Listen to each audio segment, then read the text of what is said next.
बिस्मिल्लाहिर्रहमानिर्रहीम। अस्सलाम वालेकुम स्टूडेंट्स। आए भाई पास पेपर पे कब आया था? क्वेश्चन नंबर कितने मार्क्स? 9 मार्क्स। क्या पूछ रहा है? Based on the calculate net cash flows and discounted cash flows at two discount rates of 12 and आगे भी ऐड कर लें and calculate NPV along with IRR and calculate NPV along with IRR। NPV भी calculate करनी है और बेटा IRR भी कैलकुलेट करना। कितने मार्क्स हैं? अभी पता 9 मार्क्स हैं बेटा। अभी पता चल जाएगा सर अंसारी आप किधर जा रहे हैं, पास पेपर किधर जा रहे हैं।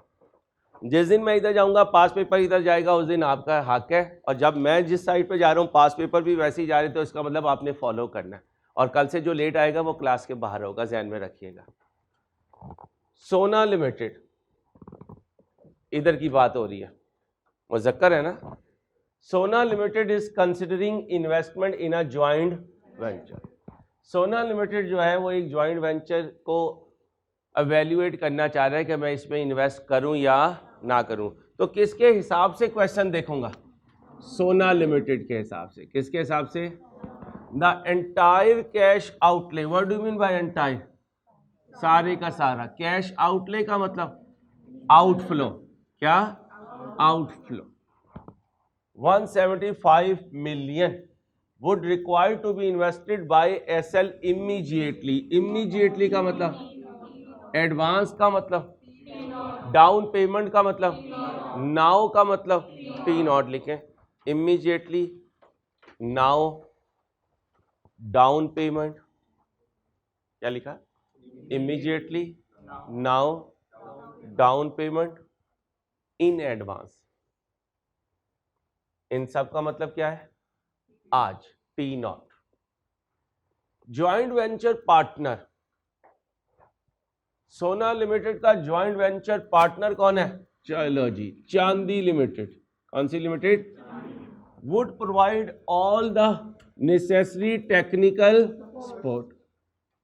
अब अगर मेरे बच्चों खाना मैं बनाता हूं तो मसालों का बताता कौन होगा? उस्तानी जी। तो वो कौन होगी? Technical support joint venture partner. मैं एवेल्युएट कर रहा हूं। मैं क्या कर रहा हूं? एवेल्युएट कर रहा हूं। कितना पैसा लगाऊंगा T0 में? 175 मिलियन। Inflow outflow? अब भाई चांदी लिमिटेड जब टेक्निकल सपोर्ट देगी तो कुछ ना कुछ पैसा तो टेक्निकल सर्विस के पैसे देने पड़ते हैं। अगर हीरो जो है वो मेरी कहीं हेयर ट्रांसप्लांटेशन करवा दे और मुझे टेक्निकल सर्विस दे, तो वो कहेगा ना कि मेरी फ्री में होगी, मेरी फ्री में होगी। तो जो पैसे हीरो को मैं दूंगा वो क्या हो गई? Technical support. The other detail of the project are estimated as follow। Project would extend over a period of, तो लाइफ कितनी हुई? 4 साल। Sales are estimated at 155 million per annum for the first। तो T1 में कितना? T2 में 155 and ₹65 million per annum during the last 2 में कौन है? T3। T3 में कितना? T4 में। मैं अकेला तो नहीं हूं। आगे कॉस्ट ऑफ सेल्स साइलेंट हुआ तो इसमें डेप्रिसिएशन नहीं है, डेप्रिसिएशन शामिल नहीं है।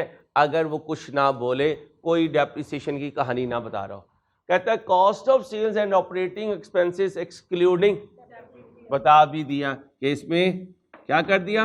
एक्सक्लूड कर दिया। किसको? डेप्रिसिएशन। और अगर क्वेश्चन में कहीं डेप्रिसिएशन का वर्ड ही नहीं है, कोई इनिशियल अलाउंस ही नहीं है, कोई अकाउंटिंग डेप्रिसिएशन का वर्ड ही नहीं है, कोई लाइफ ही नहीं है, कोई रेट ही नहीं है, तो इसका मतलब कहीं डेप्रिशिएट नहीं हो रहा। हाँ, अगर क्वेश्चन में कहीं डेप्रिसिएशन का वर्ड है, लाइफ है, रेट है, तो फिर इस कॉस्ट ऑफ सेल्स में डेप्रिसिएशन शामिल है। Excluding depreciation would be 50% and 10% of sales। Cost of sales कितना है? 50%। Operating expenses 10%। सोच के बताइएगा ये वेरिएबल कॉस्ट है या फिक्स कॉस्ट? वेरिएबल, परसेंटेज या पर यूनिट में जब भी होगी वेरिएबल होगी। क्या कहा? परसेंटेज जब भी, लिखो परसेंटेज या पर यूनिट में जब भी कॉस्ट होगी वो वेरिएबल होगी। परसेंटेज में और पर यूनिट में जब भी कॉस्ट होगी तो वेरिएबल होगी।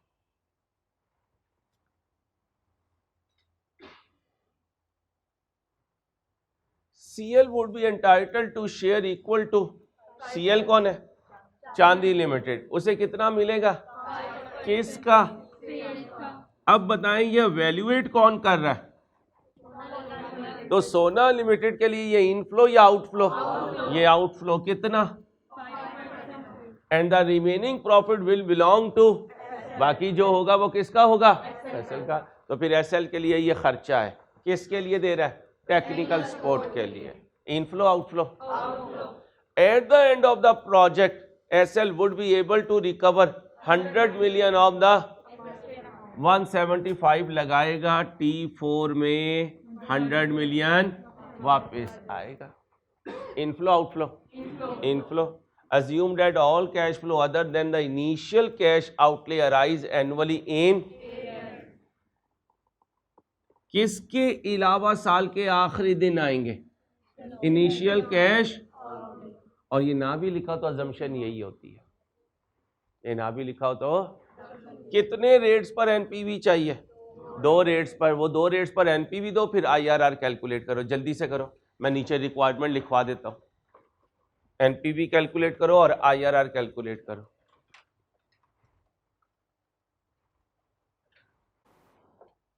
आओ भाई, चलें भाई।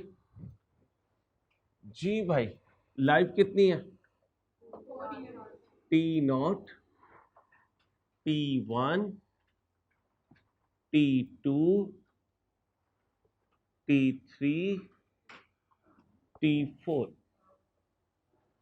अब ये ना हो इन्फ्लेशन क्वेश्चन में नहीं है तो अगली दफा इन्फ्लेशन भूल चुके हो, टैक्स नहीं है तो टैक्स भूल चुके हो, कैपिटल अलाउंस नहीं है तो वो भूल चुके हो। पिछली बातें याद रखनी है, पिछली बातें नहीं भूलनी है भाई, अदरवाइज तो मिक्सिंग हो जाएगी सारी चीजों की। चलो भाई, सबसे पहले क्या बताएं? सेल्स कितनी है पहले साल? 155। T2 155, 65, 65। ओके, लेस क्या करनी है? Cost of sales. कितने परसेंट है? 50%। बोले भाई 77.5,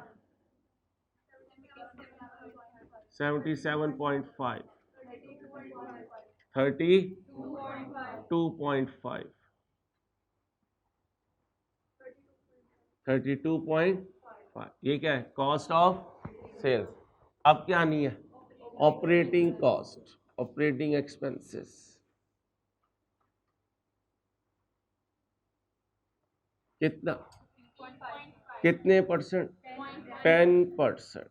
बोले भाई 15.5, 15.5, 6.5, 6.5। चांदी अपनी टेक्निकल सर्विस का कितने परसेंट लेकर जाएगी? 5%।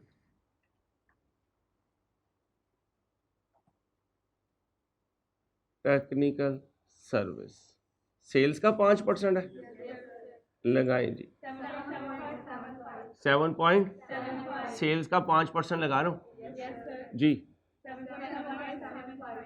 नेक्स्ट 3.25। भाई साहब मेरी एग्जांपल नहीं कर रहे हो, आई कैप का पास पेपर सॉल्व कर रहे हो।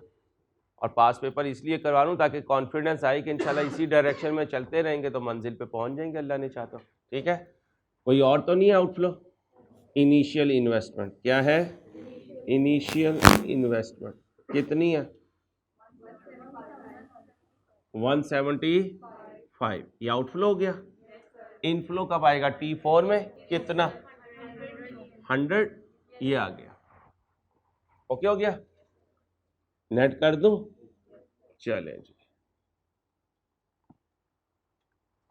बोले भाई।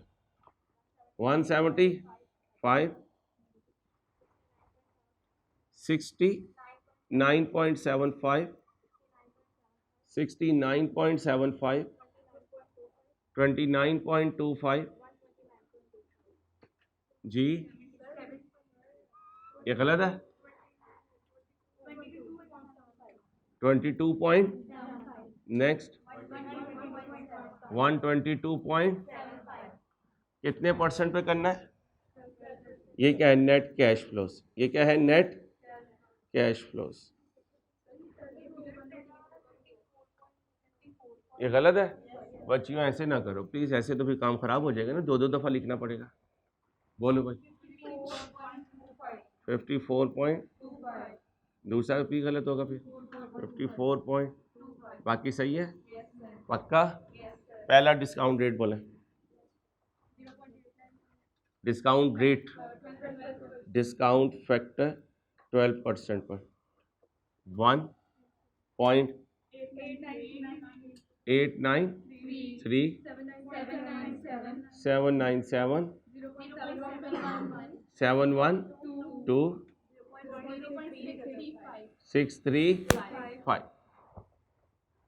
प्रेजेंट वैल्यू 175 नेगेटिव,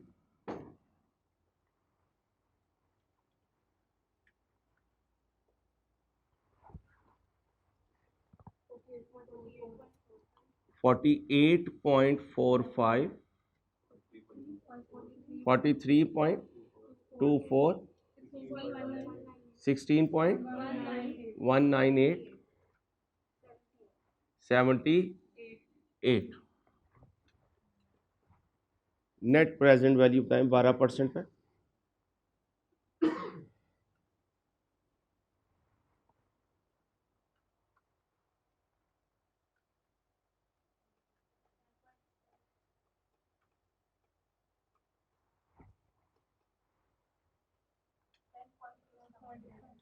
पॉजिटिव है 10.88 पॉजिटिव है। अब डिस्काउंट फैक्टर चाहिए कितने परसेंट पे? 15% पे, पहले साल का 1, नेक्स्ट 869.756, 656, 658, 572 जी भाई। अब जरा ध्यान रखिएगा, एग्जाम में गलती हो जाती है। कैश फ्लो को डिस्काउंट फैक्टर से मल्टीप्लाई करना है, पिछली प्रेजेंट वैल्यू को ना कर दीजिएगा, गलत हो जाएगा बेटा। जी मेरे बच्चों बोलिए। 175 आगे 47 पॉइंट, नेक्स्ट 013, नेक्स्ट 14.97, 72 पॉइंट, 17 गुस्सा क्यों करते हो? 70.21 एनपीवी बोलिए।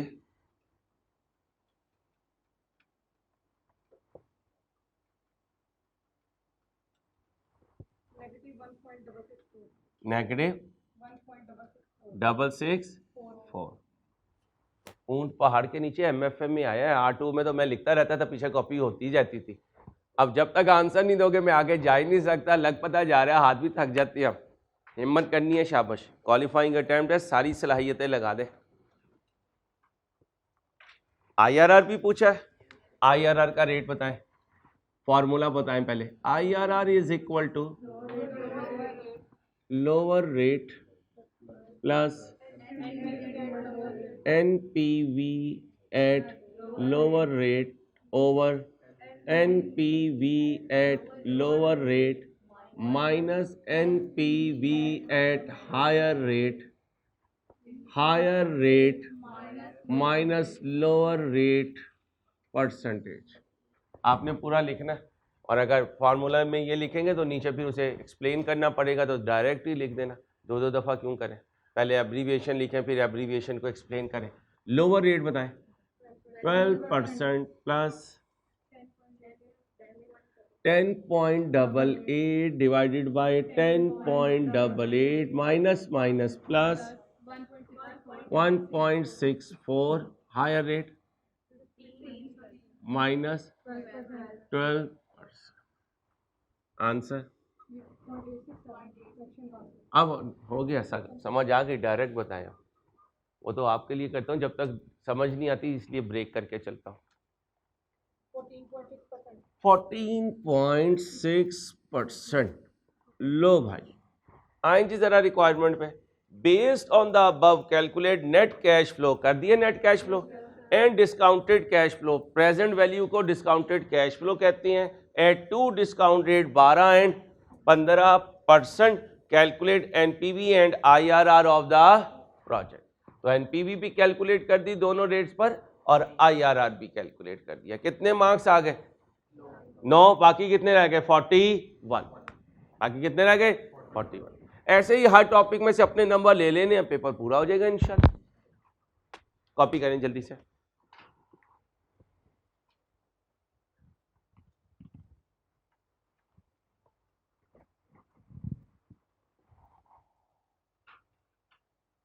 ऐसा मौसम बदल रहा है, ठीक है, तो आप अपने वजूद पे तरस खाएं, आपकी मेहरबानी, तो हमारी मेहरबानी होगी बस। काले बादल आ गए ना, फिर उड़ते फिरोगे इस सफ़ेद टी शर्ट में। भोले से अपने साथ अटका के रखा कर यार, भोले की मदद ले, माशाल्लाह फैलता जा रहा है।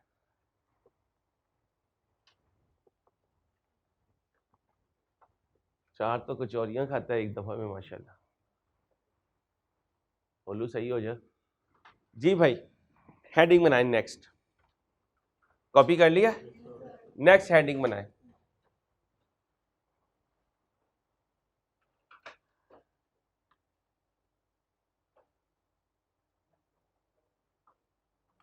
अभी तक सर अंसारी आपको जो प्रोजेक्ट अप्रेजल सिखा रहे थे ना, उसमें राइस बिल्डिंग खरीद कर कॉलेज रन कर रहा था।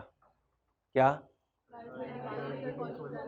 अब राइस लीज पर बिल्डिंग लेगा या लीज पर एसेट लेगा और प्रोजेक्ट रन करेगा। अभी तक ये जो इनिशियल आउटले होता है, ये क्या होता है? Capital expenditure. फिक्स एसेट में इन्वेस्टमेंट, किसमें? अब हम क्या करेंगे? फिक्स एसेट नहीं खरीदेंगे, बल्कि लीज पर एसेट लेकर आएंगे। प्रोजेक्ट वही होगा, लेकिन अब जिस एसेट से वो रन हो रहा होगा, वो एसेट हमारी मलकियत में नहीं होगा, बल्कि किराए पर होगा, लीज पर होगा। तो लिखें project with leased assets. Heading है प्रोजेक्ट विद, बोले, लीज्ड एसेट।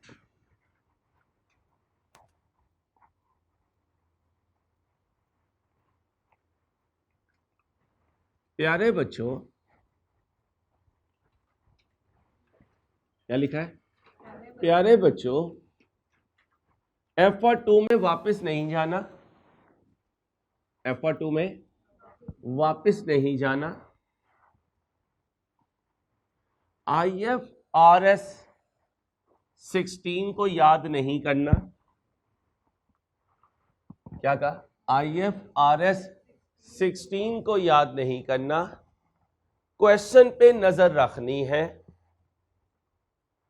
क्या कहा? क्वेश्चन पे नजर रखनी है।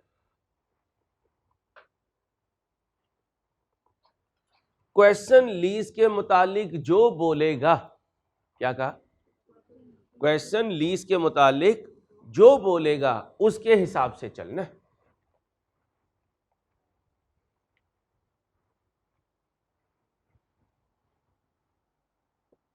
क्वेश्चन लीज के मुतालिक बोलो, जो बोलेगा उसके मुताबिक चलना है।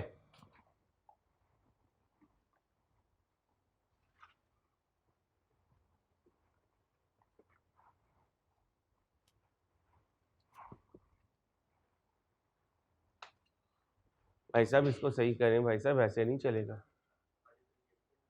भाई साहब, जिसमें भी मसला है बस मसले को हल करें भाई जान। हैदर को बुलाएं। क्वेश्चन नंबर 4 पेज 71 कब आया था? स्प्रिंग 16 में। क्वेश्चन नंबर कितने मार्क्स? 8 मार्क्स। अब जरा देखिएगा, digital electronics acquired a plant on 1/16 under a lease arrangement on the, किराए पर ले आया हूं एसेट, और एसेट को कह रहा हूं तुम किराए पे आ गए हो, अब मैं तुम्हें यूज करके प्रोजेक्ट रन करूंगा। लीज पीरियड कितने साल? शुरू कब हुआ, कब खत्म होगा? कब खत्म होगा? बोंगिया में आपसे एक्सपेक्ट नहीं करता, मैं उठा के गोली मार दूंगा तुम लोगों को अगर तुमने इतनी मेहनत के बाद भी बोंगिया मारी तो। 31 12 18 16 1 17 2 18 3। Down payment T0। MFA करके जब आर्टिकल्स पे जाओ तो लोग तरसेंगे, यार इस बच्चे को हमने फिजिबिलिटी में कंसल्टेंसी में डालना है। ये ना उन्हें लगे नया बच्चा है, आप उन्हें बता रहे हो यार कंसल्टेंसी ऐसे करेंगे, फिर तो है मजा, क्योंकि सबसे ज्यादा पैसा किस में है? कंसल्टेंसी में। सबसे ज्यादा पैसा कंसल्टेंसी में। तो MFA को ऐसे तैयार करना कि सामने वाला जब प्रिंसिपल चार्टर्ड अकाउंटेंट कहे ना तो पूछे भाई कहाँ से सीख के आए हो, फिर पैसे पूरे होंगे पढ़ाने के, शर्मिंदा ना करवा देना। ये क्या है? Down payment on commencement of, बोलो जी, 1/16। इनफ्लो आउटफ्लो, आउटफ्लो कब? T0 में। Lease installment payable annually in, याद है? पहले सर्विस, तो ये रेंटल कब जाएगा? T1। 0 नहीं बीबी, 0 होता तो एडवांस होता। बीबी आप मुझे डरा रही हैं। T2 और T3। Inflow outflow, outflow. Amount payable देनी है ऑन एक्सपायरी, कब हो रही है एक्सपायरी? 31 12 और 31 12 18 क्या है? T3 क्या है? कर लिया करो के लिए इसको हैंडल, बस ऐसे ही आया करेगा इंशाल्लाह। ठीक। और अगर एडवांस होता, एरियर ना होता, T0 T1 T2। लीज में रेंटल पूरे करने हैं, साल पूरे नहीं करने। सिखाया हुआ रजिस्टर पे मौजूद है। On the date of acquisition 1/16 T0। Fair value of the plant was, इससे हमारा कोई ताल्लुक नहीं है क्योंकि हम तो किराए पर लेकर आए हैं। DE depreciate its property plant and equipment over their useful life. हमने कितने साल के लिए लिया है? 3 साल के लिए। The disposal price of the plant at the end of useful life of 4 साल के इख्तिताम पर कितना है इसकी डिस्पोजल वैल्यू? तो ये क्या है? T4। Inflow outflow, inflow. अब याद रखिएगा हमारी ये बेसिक अजम्पशन हुआ करेगी कि लीज टर्म के एंड पर एसेट हमारा हो जाएगा, हम डिस्पोज ऑफ करेंगे, जबकि R2 में इसका रिवर्स था कि साइलेंट है तो एसेट वापस जाएगा। साइलेंट है तो एसेट, तो लिखो MFA और R2 में, MFA और R2 में ये डिफरेंस होगा। MFA और बोले R2 में ये डिफरेंस होगा।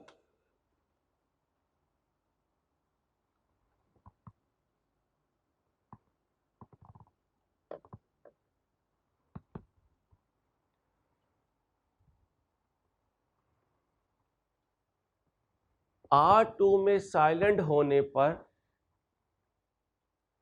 एसेट वापस जाता था,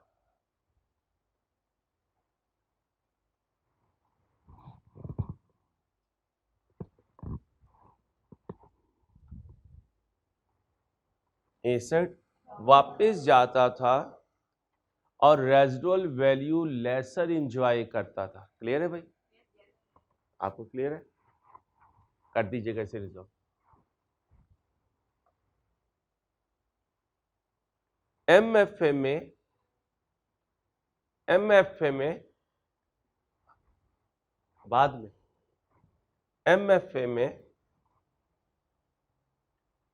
हम डिस्पोजल वैल्यू को इनफ्लो शो करेंगे। हम डिस्पोजल वैल्यू को बोले इनफ्लो शो करेंगे। क्या कहते हैं? Net cash inflow from the use of the plant are estimated as under. 16 में 5 पॉइंट, 17 में 5 पॉइंट, 18 में 2 पॉइंट, 19 में 1, 19 में 1, 19 में 1। क्लियर हो गया? कोई कंफ्यूजन तो नहीं है? T1, T2, T3, T4 और रेजिडुअल वैल्यू कहां शो करेंगे? T4 में। अब इससे आपने परेशान नहीं होना यार, किराए तो दे रहे हैं 3 और कैश फ्लो आ रहे हैं 4।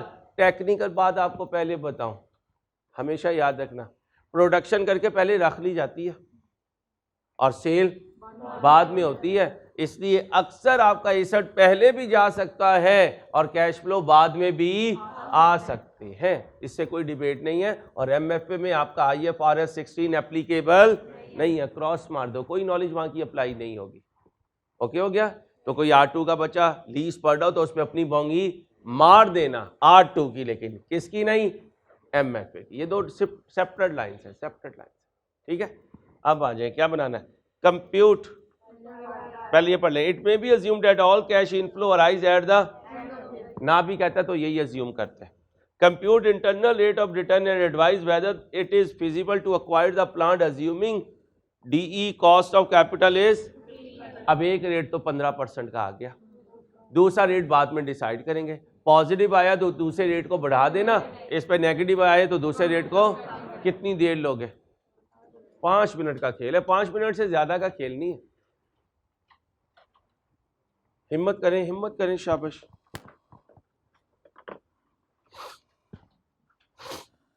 मुझसे पूछें तो सबसे आसान पेपर ही कैफ में एमएफए है। झूठ नहीं बोलता मैं, कोशिश होती है जिंदगी में झूठ ना बोलूं।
ओ भाई साहब, वो बाजियों में अकेला तो नहीं हूँ, जल्दी करें फिर, शाबाश।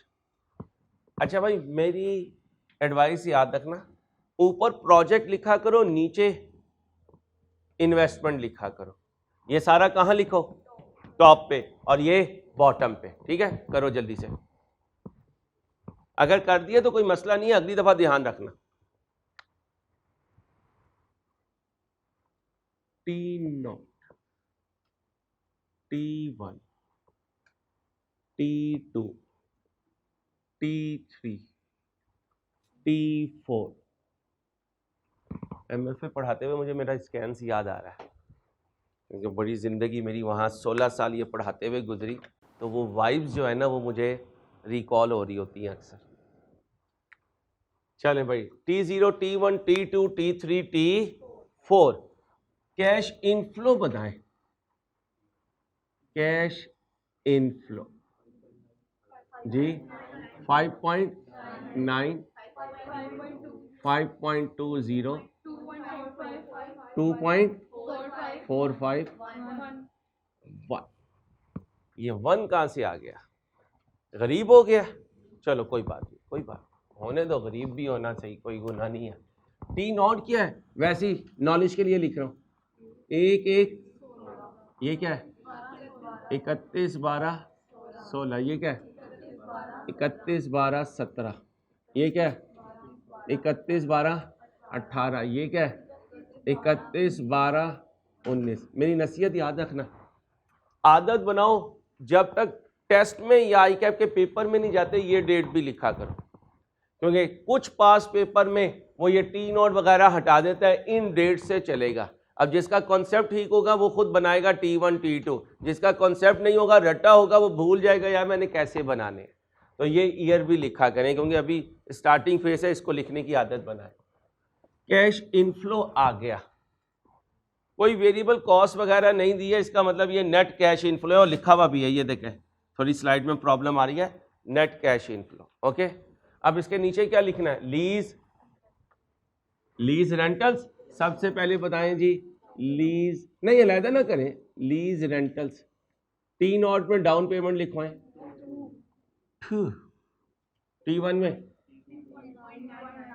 3.9, 3.9। हाँ जी, अब 3.9 नहीं, ये भी T3 में है और ये भी T3 में। अभी तो मैं एन्युटी और परपेचुटी पे गया भी नहीं हूं, दोनों T3 में हैं, दोनों को क्लब कीजिए। 4.79 चला गया। ओके, अब बताएं भाई डिस्पोजल वैल्यू। डिस्पोजल वैल्यू कितने पैसे आएंगे? 0.5 मिलियन। Inflow outflow? इनफ्लो। ढूंढें कोई और कैश फ्लो भाई, कोई और कैश फ्लो भाई, चेक कर लें। नहीं, चलें जी, नेट कैश फ्लो। कोई वर्किंग कैपिटल तो नहीं है? करें जी, 2 negative, 2 positive, 1.3 positive, -2.34 negative, 1.5।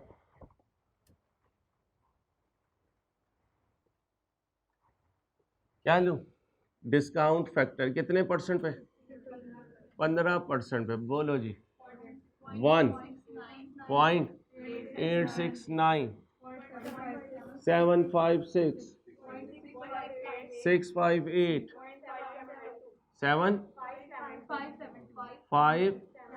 7572। Present value 2 negative,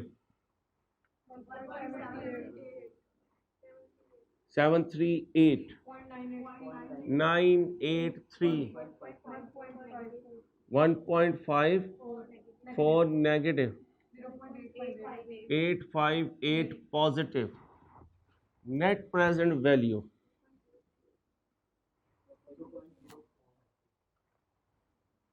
बोले भाई 0 नेगेटिव। अब सुनो, कोई बात नहीं, अब एग्जाम टिप सुनो। ये रट्टालाइजेशन है कि मैं अभी भी IRR कैलकुलेट करूं, और ये टेक्निकल साउंड कॉन्सेप्ट है कि मैं कहूं 15% तुम ही तो IRR हो, क्योंकि तुम ऑलमोस्ट 0 के करीब हो। तो से करके कह सकता हूं IRR कितना है, बोलो 15%। से IRR 15%। तो लिखो, पहले ये कॉपी करो फिर लिखो जी। से लिखना जरूरी है क्योंकि कुछ ना कुछ फर्क आया है, ठीक है। इसका मतलब एग्जैक्ट 15% नहीं है, कोई थोड़ा बहुत फर्क आएगा। से करके हम अपने आप को सिक्योर कर रहे हैं, उसे बता रहे हैं कि वी आर एक्सपर्ट, ठीक है बेटा। लिखो, IRR का फॉर्मूला लगाना लॉजिकली अब साउंड नहीं है। IRR का फॉर्मूला लगाना लॉजिकली अब साउंड नहीं है। स्क्रीन क्लियरली बता रही है, स्क्रीन क्लियरली बता रही है, स्क्रीन बोलो क्लियरली बता रही है कि IRR कहीं आसपास पड़ा है। ये पेपर में नहीं लिख के आना, ये तो सिर्फ मैं तुम्हें नॉलेज दे रहा हूं कि IRR कहीं बोलो आसपास पड़ा है। तो से IRR is 15%। कितने पास पेपर हो गए? 3 हो गए भाई, 3 हो गए। 15-20 पास पेपर करेंगे इंशाल्लाह, पक्का हो जाएगा अल्लाह ने चाहा। और हम कौन सा पढ़ने आते हैं, बातें करके हमने चले जाना। ये थोड़ी बातें ज़्यादा हो जाएंगी बस 5 दिन की टाइमिंग के बाद।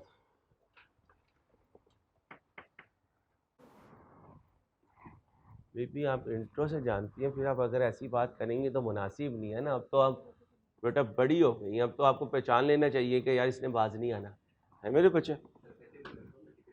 हाँ हाँ, सैटरडे सेकंड हाफ की करवा लें, क्लास लेके जाना आपने, इसमें ना बोले ऑनलाइन डिस्टर्ब होगा। आओ भाई, क्वेश्चन नंबर 5 पेज 72 ऑटम 16 में क्वेश्चन नंबर 2 कितने मार्क्स का आया था? 11 मार्क्स का आया था। अब मैं पढ़ूंगा भी नहीं, आप पढ़ेंगे, आप सॉल्व करेंगे। Your time starts now. आओ भाई बच्चों, पढ़ना शुरू करें।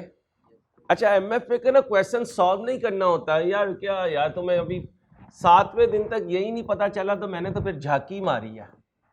तुमने उठाया कैलकुलेटर और लिखना शुरू कर दिया, सारी पीछे हट जाए यार, टाइम कम है। ऐसे नहीं करना, सिर्फ 9 घंटे बाकी हैं अभी। Tropical Juices TJ is planning to expand its production capacity by installing a plant in a building which is owned by TJ but has been rented out at ₹6 million per annum. अब ध्यान में रखना, opportunity cost क्या होती है? एक काम करने की वजह से जो लूज करूंगा, जो वो मेरी अपॉर्चुनिटी कॉस्ट है। और अगर लूज करने में 2 लूज कर रहा हूं तो दोनों में से जो हायर है, किसे लूंगा? जो ज्यादा लूज करना मेरे नसीब में आया है वो मेरी अपॉर्चुनिटी कॉस्ट है। मैं बिजनेस को एक्सपेंड कर रहा हूं, एक प्लांट लगाना चाह रहा हूं एक ऐसी बिल्डिंग में जो अभी किराए पर दी हुई है। तो अगर प्लांट उस बिल्डिंग में लगाऊंगा तो किराए से हाथ धो बैठूंगा, तो फिर वो किराया मेरी अपॉर्चुनिटी कॉस्ट है। इस वक्त मैं कितना ले रहा हूं? 6 million per annum. Cost of building ये मेरे लिए रेलिवेंट नहीं है, इसकी डेप्रिसिएशन मेरे लिए रेलिवेंट नहीं है, क्योंकि मेरी अपॉर्चुनिटी कॉस्ट तो रेंटल इनकम है। क्या है? The rent is expected to increase bye,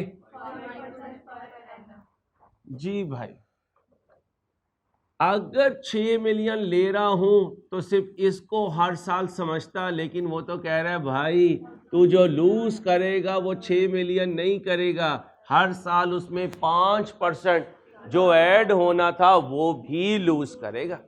इसे कहते हैं opportunity cost with increasing trend. क्या कहते हैं? और अगर ये इंक्रीज ना होता तो सिर्फ अपॉर्चुनिटी कॉस्ट होती, जो T1 में होती वही अगले सालों में होती। ठीक है, तो अपॉर्चुनिटी कॉस्ट दो तरह की, एक कांस्टेंट और एक इंक्रीजिंग ट्रेंड। यहां कौन सी है? Increasing trend. Cost of the plant, अब बिल्डिंग की बात नहीं, और ये उसमें लगने वाला plant, and it's installation is estimated eight, तो ये मेरा क्या होगा? आउटफ्लो। क्या होगा? आउटफ्लो। कब? T0 में। TJ depreciate plant and machine at 25% per annum on a straight line basis। ये अकाउंटिंग डेप्रिसिएशन है और इसका मेरे सोल्यूशन से कोई ताल्लुक नहीं है। हाँ, अगर वो कह दे कैपिटल अलाउंस भी इस बेसिस पर है तो इस पर टैक्स सेविंग मिलेगी। नॉर्मल भी सिखाई हुई है, इनिशियल अलाउंस भी सिखाया हुआ है। Residual value of the plant after 4 years. After 4 year का मतलब होता है T4। आफ्टर 4 ईयर का मतलब T4 इज एस्टिमेटेड 10% ऑफ, तो इसका मतलब 60 का 10% कितना बना? 6। और ये क्या है? इनफ्लो। और ये क्या है? आउटफ्लो। इनिशियल इन्वेस्टमेंट आउटफ्लो और डिस्पोजल वैल्यू इनफ्लो। भाई इधर फोकस कर यार। Additional working capital of 25 million would be required on commencement of, और क्वेश्चन साइलेंट हो तो कमेंसमेंट कब होगी? T0 में। तो फिर ये 25 मिलियन क्या बन गया? आउटफ्लो। कब का? T0 का। क्वेश्चन साइलेंट है तो T4 में ये क्या बनेगा? इनफ्लो। क्या बनेगा? अभी वर्किंग कैपिटल के बाकी केसेस नहीं सिखाए, अभी वेरी सिंप्लीफाइड केस है। T0 में आउटफ्लो, साइलेंट होने पर eight the end of project life inflow. Selling price of the juices would be 350 पर लीटर। अब मेरे दोस्तों, सॉरी एग्जामिनर, अगर आप मेरी बात सुन रहे हैं, मैं ड्यू रिस्पेक्ट आपसे बात कर रहा हूँ, ठीक है? माइंड नहीं करना, क्योंकि अब ऑनलाइन का ज़माना है, हम कैमरा बंद करके बच्चे को नहीं बात बता सकते, अदरवाइज ऑनलाइन स्टूडेंट का नुकसान हो जाता है। ICAP के पेपर में 2 तरह के स्टाइल्स आते हैं। कभी एग्जामिनर लिख देते हैं selling price of the juice would be 350 पर लीटर। 350 पर लीटर। ये साइलेंट हो गया भाई, ये साइलेंट हो गया। अब इसके 2 मीनिंग निकल सकते हैं। क्या ये करंट टर्म्स में है? क्या ये करंट टर्म्स में नहीं है? अगर करंट टर्म्स में आ जाए तो हम इसे अज्यूम करेंगे कि ये T0 की है। ये क्या है? और अगर करंट टर्म्स में ना लिखा तो हम इसे अज्यूम करेंगे ये T1 टर्म्स की है। किसकी है? T1 टर्म्स की है। अब हमने इसे यहां लॉक कर दिया। अगले किसी एग्जामिनर ने इस अजम्पशन को चेंज किया तो हम नहीं चेंज करेंगे, अदरवाइज तो हमारा क्लासेस से कॉन्फिडेंस ही उठ जाएगा। समझ आ गई? और अल्लाह का शुक्र है, आज से 21 साल नहीं 24 साल पहले से फाइनेंस पढ़ा रहा हूं, इसलिए एग्जामिनर भाई शायद मेरा तजर्बा आपसे ज्यादा होगा। आपने माइंड नहीं करना इस बात को। 350 पर लीटर, 350 पर लीटर, इसे क्या अज्यूम करूंगा? T1 terms. और अगर इसके साथ लिख देता करंट टर्म्स तो फिर क्या लेते? और हम किसी एग्जामिनर भाई की अजम्पशन चेंज होने पर खुद को चेंज नहीं करेंगे। ओके हो गया? Sales quantity is projected as under T1 की यूनिट्स, T2 की, T3 की, T4 की। अगर इन्फ्लेशन आया तो कहां से लगाऊंगा? कहां से लगाऊंगा? T2 से। इसीलिए तो रो रहा हूं भाई, टेंशन दे क्यों रहा हूं? इसलिए तो दे रहा हूं। इसे क्या अज्यूम कर लिया? T1, तो इन्फ्लेशन लगाऊंगा T2। और अगर यहां लिखा होता करंट टर्म्स में है, अगर कहता टुडेज टर्म्स में है T0, फिर T0 current terms, today terms, now, immediately, advance, at the commencement, इन सब का मतलब है ये T0 टर्म्स में है। अब क्या कह रहे हैं? Selling prices of the juices would be 350, और क्वेश्चन साइलेंट हो गया तो हम इन्हें कहेंगे ये किस टर्म में है? T1 टर्म्स में। ये आ गए यूनिट्स। आगे चलें। वेरिएबल कॉस्ट नहीं, इसे छोड़ें, इसे आए। Rate of inflation is estimated at अब बताएं इन्फ्लेशन कब से लगाऊंगा? T2 से। And would affect the revenues as well as expenses. इसका मतलब जो सेलिंग प्राइसेस पे हैं वही एक्सपेंसेस पे हैं। अगली बात सुन लें, वेरिएबल कॉस्ट वुड बी 180 पर लीटर। कोई मुश्किल नहीं है, मल्टीप्लाई करते जाएंगे, मल्टीप्लाई करती जाएंगे। साइलेंट है तो ये भी किस टर्म्स में है? T1 में। इन्फ्लेशन कब से लगाऊंगा? T2 से। और अगर मैंने अजम्पशन ले ली कि ये करंट टर्म्स में है तो फिर सारी जिंदगी इसे करंट टर्म्स में लेके चलूंगा। अब आ जाए जरा फिक्स कॉस्ट पे। किस पे बोलें जी? Fix cost is a time based cost. Fix cost is a, ये यूनिट्स के साथ वेरी नहीं करती, ये यूनिट्स के साथ वेरी नहीं करती, ये इनकर होती है लमसम, रिपोर्टिंग नीड में पर यूनिट लिखी जाती है। ठीक है, अब जाएं FR1, चले गए, कैश फ्लो चले गए, ऑपरेटिंग एक्सपेंसेस चले गए, ऑपरेटिंग एक्सपेंसेस का लेजर चले गए। वहां खर्चे कौन से लिखा करता था? कैश वाले। क्या? कैश वाले। और अगर कोई नॉन कैश आइटम होती थी तो उन खर्चों में से डेप्रिसिएशन वगैरह, इन्वेस्टमेंट प्रॉपर्टी का फेयर वैल्यू लॉस वगैरह माइनस कर देते थे, क्योंकि इनका आउटफ्लो नहीं होता। Same is the case with NPV model. यहां पर भी अगर कोई नॉन कैश आइटम होगी तो उसे हम अपने एक्सपेंसेस से बाहर निकाल देंगे। कोई नॉन कैश इनकम होगी तो उसे भी अपने एक्सपेंसेस से बाहर निकाल देंगे। याद रहेगी बात? लिखे, fix cost is a fixed cost is a time based cost. Fixed cost is a, बोले, time based cost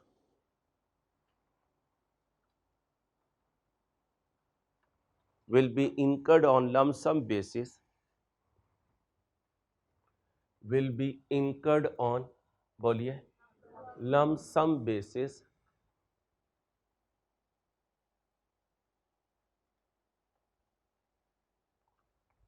any non-cash item will not be appeared in NPV format. क्या कहा? Any non-cash item will not be appeared in NPV format.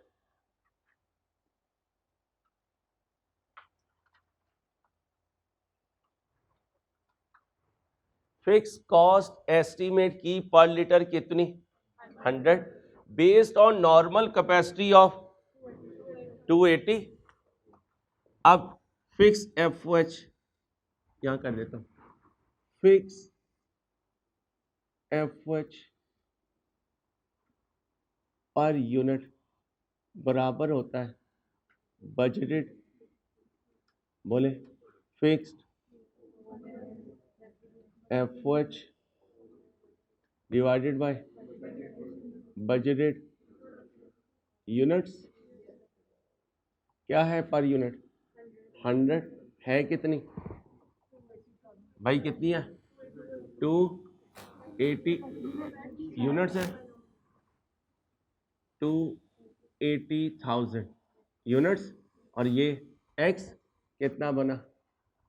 280,000 into 100, 28 million. ऊपर millions में चल रहा है, किस में चल रहा है?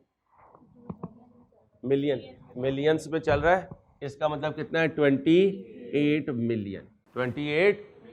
Fix cost is a type of cost which remains constant in total with the change in units. अब यूनिट्स क्या हो रहे हैं? चेंज हो रहे हैं, लेकिन फिक्स कॉस्ट चेंज नहीं होगी। लेकिन वेरी अनफॉर्चुनेटली इस फिक्स कॉस्ट में कितनी डेप्रिसिएशन है? 16 की। तो फिर इसमें से कितना माइनस करूंगा? 16, कितनी बची? 12। इसे कहते हैं कैश फिक्स्ड FOH, क्या कहते हैं? Cash fix FOH। और एनपीवी फॉर्मेट में कौन सी FOH जाएगी? कैश वाली, नॉन कैश आइटम नहीं जाएगी। कॉपी करो। आज पूरा नहीं होगा क्वेश्चन, लेकिन परेशान ना होना, कल आके पूरा करेंगे। जल्दी करेंगे, मजा नहीं आएगा।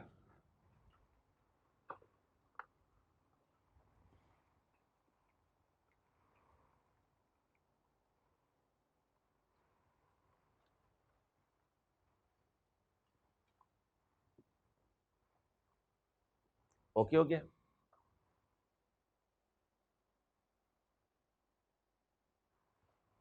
भाई ओके हो गया? अब बताएं, इस 12 पर इन्फ्लेशन लगेगा या 28 पर?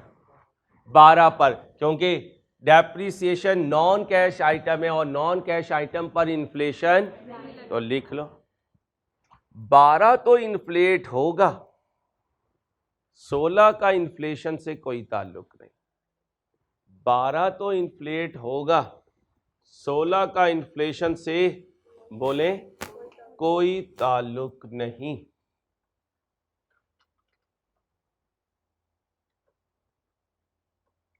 अब सोच के जवाब देना है। ये अजम्पशन पहले लिखवा चुका हूं। क्या डिस्पोजल वैल्यू इन्फ्लेट होगी या नहीं?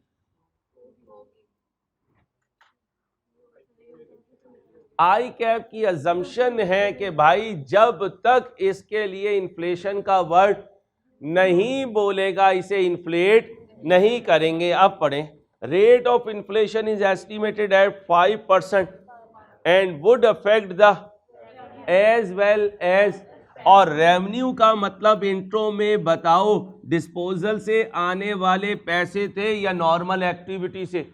नॉर्मल एक्टिविटी से।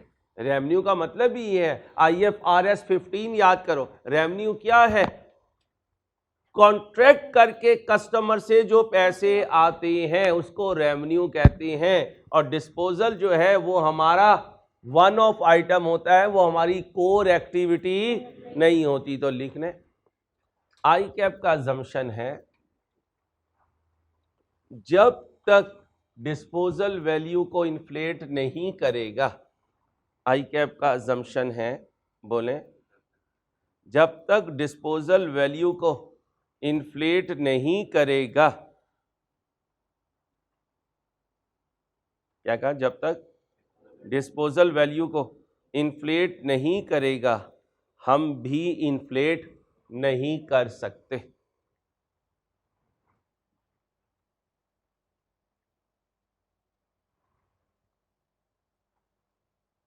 चलो, लाइफ कितनी है भाई? लाइफ कितनी है? टैक्स नहीं है तो 5वां साल नहीं बन सकता, और टैक्स में भी 5वां साल जब बनेगा जब एरियर्स में होगा। बातें आपने याद रखनी है, बताना काम मेरा। कितने साल का प्रोजेक्ट है? 4 साल। अब बताएं, ऊपर प्रोजेक्ट लिखूं या ऊपर फाइनेंसिंग लिखूं? प्रोजेक्ट। प्रोजेक्ट प्रोजेक्ट में सेल्स लिखवाएं। सेल्स पकड़े भाई, कैलकुलेशन पकड़े सब ने ना। आपने तो नहीं पास होना ना, सारों ने पास होना है ना मेरे पप्पू। सारों का कोई ना कोई इंतजार कर रहा होता है। चलो भाई, मिलियन में लेके जा रहा हूं भाई साहब। 0.25 हो गया भाई, 0.25 हो गया इंटू 350। इन्फ्लेट क्यों नहीं किया? क्योंकि उसने साइलेंट है, करंट टर्म्स नहीं है, टुडे टर्म्स नहीं है, नाउ नहीं है, इन एडवांस नहीं है, डाउन नहीं है, इमीडिएटली नहीं है, इसलिए हम इन्फ्लेट भी नहीं करेंगे। बोलिए 87.5। ऑनलाइन स्टूडेंट्स जागते रहे ना भाई, कभी बाद में कह रहे हो 87.5 कैसे आया, क्योंकि पेपर में इतना टाइम नहीं है। ये छोटी छोटी वर्किंग हम स्क्रीन पर शो करेंगे, अभी कर देता हूं, जागें जरा। Sales T1, T2, T3, T4 units बताएं। 0.25 इंटू 350, बोलें जी 87.5। दूसरे साल की यूनिट्स बताएं। 0.3। सेलिंग प्राइस बताएं। इन्फ्लेशन लगा दो 1 बोलिए 110.5। तीसरे साल के लिए यूनिट्स 32 इंटू 1.05 इंटू बोलिए 123. जी नेक्स्ट 0.29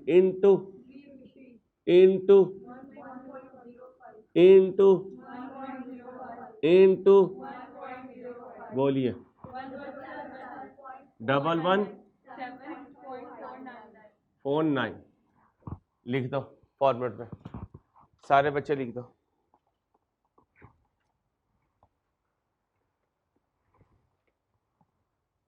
T2 110 इशारिया बोलो 25, फिर 123 इशारिया 48, फिर 117 इशारिया 49।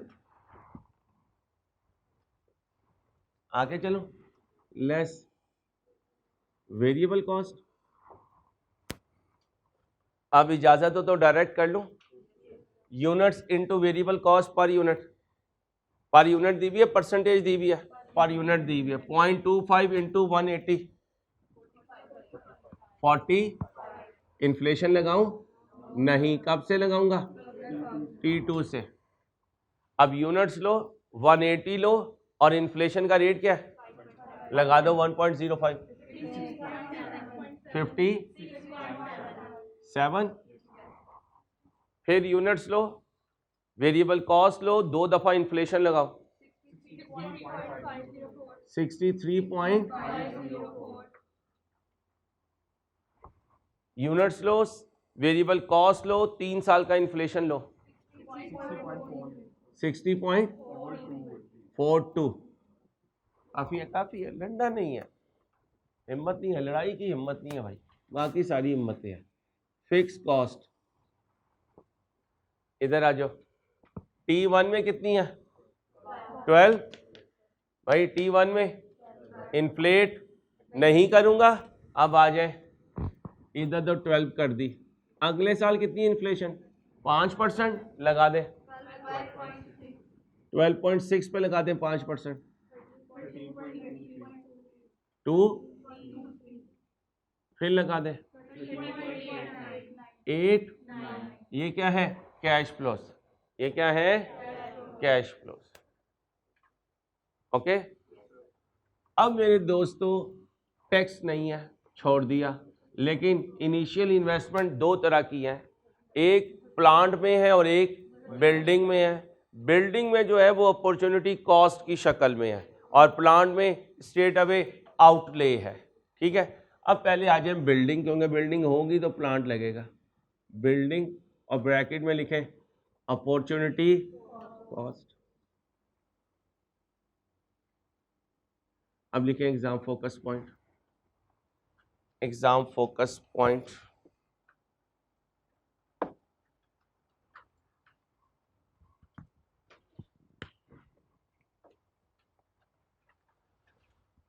सोच के जवाब देना, रट्टा नहीं लगाना। सोचना है कि दिमाग आपका अप्लाई हो रहा हो।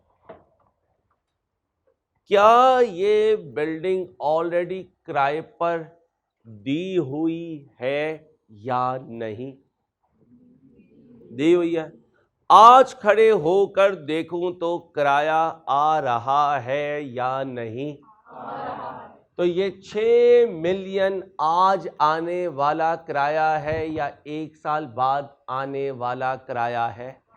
आज आने वाला किराया है, तो इसको इन्फ्लेट कब से करूंगा? T1 से।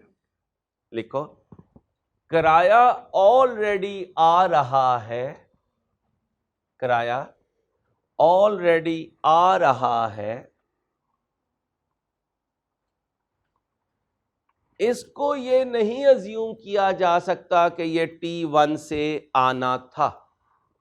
किराया ऑलरेडी आ रहा है, इसको ये अज्यूम नहीं किया जा सकता कि ये T1 में आना था, इसलिए इस पर इन्फ्लेशन, क्या कहा? इसलिए इस पर इन्फ्लेशन T1 से लगाऊंगा। अब बताएं T1 में 6 मिलियन लूज करूंगा या 6 मिलियन पर लगा हुआ इन्फ्लेशन? कितना है इन्फ्लेशन? 5%। कितना बना? 6 पॉइंट। अगले साल इस पे क्या क्या कह रहे?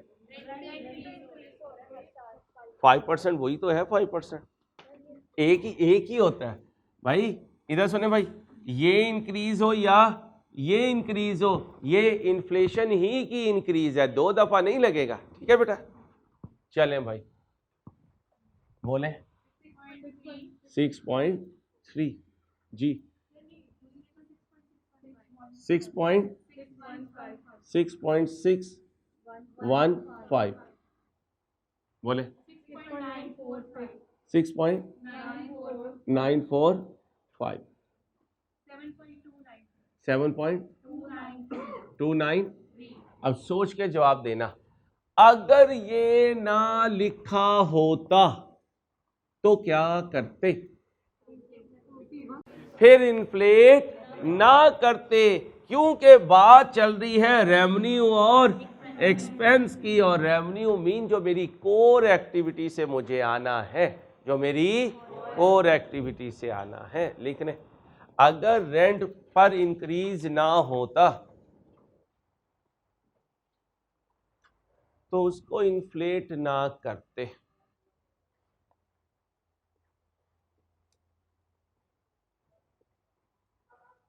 अब जरा देखिएगा, ये लाइन भी ना होती, हेलो, ये लाइन भी ना होती और इस लाइन की जगह लिखा होता all cash flows will be inflated at 5%। अब करते, क्योंकि अब बात रेवेन्यू या एक्सपेंस की नहीं आ रही है, सारे कैश फ्लो की आ रही है। फिर डिस्पोजल वैल्यू को भी करते। फिर अब आ जाए, इसके बाद क्या है? प्लांट। T0 में कितना आउटफ्लो है? T0 में 60 और डिस्पोजल वैल्यू T4 में 10%। 60 का 10%, 6 का इनफ्लो कर दीजिए। 6 का इनफ्लो। कोई और आइटम तो नहीं है भाई? कोई और आइटम तो नहीं है? वर्किंग कैपिटल ING कब लगाया? T0 में कितना? 25। कब वापस आएगा? T4 में एज अ इनफ्लो कितना? 25। कोई और आइटम? जल्दी से करें, कॉस्ट वाले आ गए, टाइम कम है, जल्दी करें, मिनट लगाए। नेट कैश फ्लो,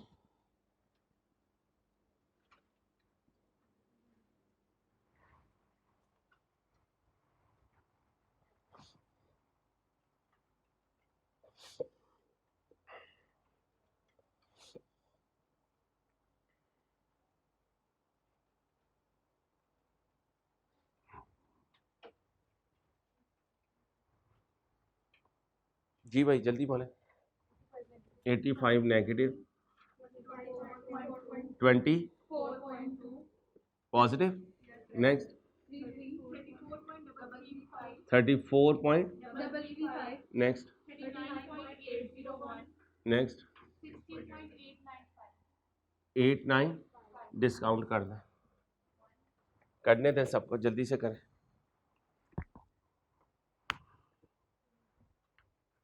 कितने परसेंट है discount factor? Discount factor 15%। 1 869 756 657 572 present value बोलिए। रात पहला गलत है, 66 पॉइंट,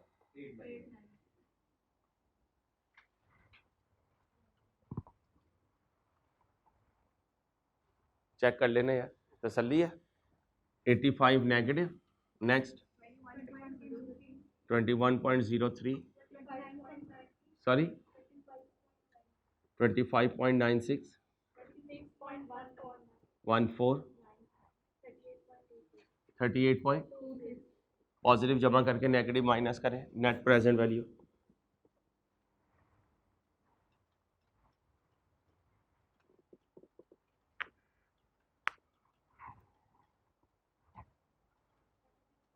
जी 26 पॉइंट पॉजिटिव।